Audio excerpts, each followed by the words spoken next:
হ্যাঁ, এটাই আমরা কোর্টে একটা কথা বলছে যে ডিবিকে বলেন আমার 46টা শিশু তার হোম কেয়ার আছে, ডিবিকে বলে নিয়ে যেতে, বিভিন্ন গণমাধ্যমে রিপোর্ট এসেছে।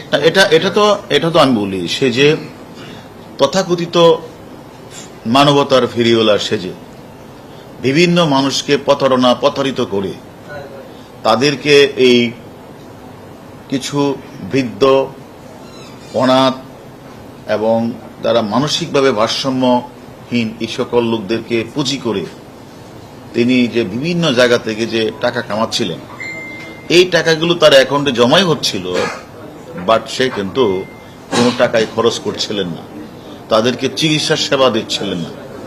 এবং সে কারণে তা আরো অনেক তথ্য আমরা পেয়েছি, ভয়াবহ তথ্য, লোমহর্ষ ঘটনা, সেগুলো আমরা পরে বলবো। তদন্ত চলছে, তদন্ত শেষ না করে এগুলো আর বলা ঠিক হবে না।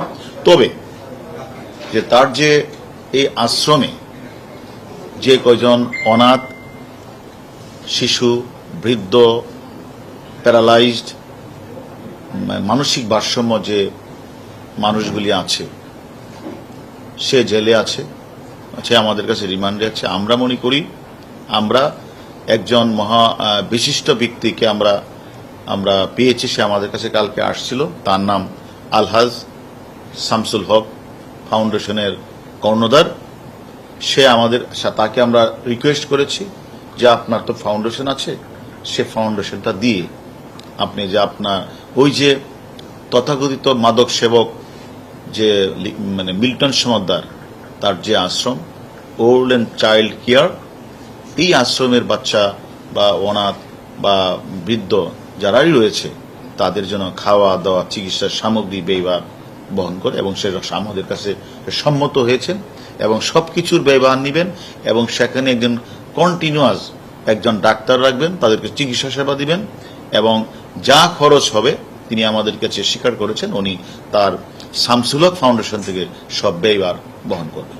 উনি কি ওখানেই করবেন নাকি না, যেহেতু আপাতত এরা আছে, আপাতত আমরা শামসুল হক ফাউন্ডেশনের যে কর্ণধার, তাকে আমরা বলেছি উক্ত ফাউন্ডেশনের বৃদ্ধ, বয়স্ক যারা রয়েছে তাদের প্রয়োজনে একজন ডাক্তার নিয়োগ করে সেখানেই রাখবেন আপাতত। তারপরে আমরা অন্য চিন্তা ভাবনা হয়তো করব। এবং তার যে অত্যাচারের মাত্রা, তার যে টর্চার সেল, আপনারা গণমাধ্যমে দেখেছেন যে পরিমাণ মানুষকে এই পিঠায়, এবং সে বাচ্চাগুলি, সে অনাথ বাচ্চা শিশু বা বৃদ্ধগুলি যেভাবে চিৎকার করে, এটা আমরা যোগাযোগ মাধ্যমে দেখেছেন। আমি তো মনে করি একজন মাদকাসক্ত ছাড়া এভাবে মানুষকে পিটাতে পারে না, এবং সেটা স্বীকারও করেছে। এবং সে যে ডাক্তারের সই সিল নকল করে সে ডেথ সার্টিফিকেট বানিয়ে সেগুলিকে সে কোথায় যে কবর দিয়েছেন জানাজাবিহীন, সে তথ্য কিন্তু সে আমাদের কাছে আস্তে আস্তে স্বীকার করা শুরু করেছে। আমরা মনে করি তদন্ত চলবে, রিমান্ডে আছে, রিমান্ড শেষ না করা পর্যন্ত আসলে আমরা আপনাদের সকল প্রশ্ন এখন দিতে পারবো না, আমরা পরে জানাবো। বিভিন্ন জায়গা থেকে তারা এতিম বাচ্চা, বয়স্ক, প্যারালাইজড, ব্রাক প্রতিবন্ধী, মানসিক ডিসঅর্ডার, এই মানুষগুলি কালেকশন করে এনে তাদের কাছে দেয়।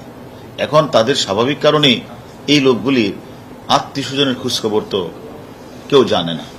এই সুযোগটাই সে কাজে লাগিয়ে তার ইচ্ছা মতো, যে তার জানানো উচিত ছিল, মেডিকেলে ভর্তি করানো উচিত ছিল, মেডিকেলে ডাক্তারের কাছে সার্টিফিকেট নেওয়া উচিত ছিল, ডাক্তারদের আমাদের থানাগুলিতে ইনফর্ম করা দরকার ছিল, যেখানে হয়তো আমরা সেখানে একটা পত্রিকায় বিজ্ঞাপন দিয়ে যে এরকম একটা লোক মারা গেছে, তার কোনো পরিচয় আপনারা জানেন, সে কোনো কিছু করলেন না।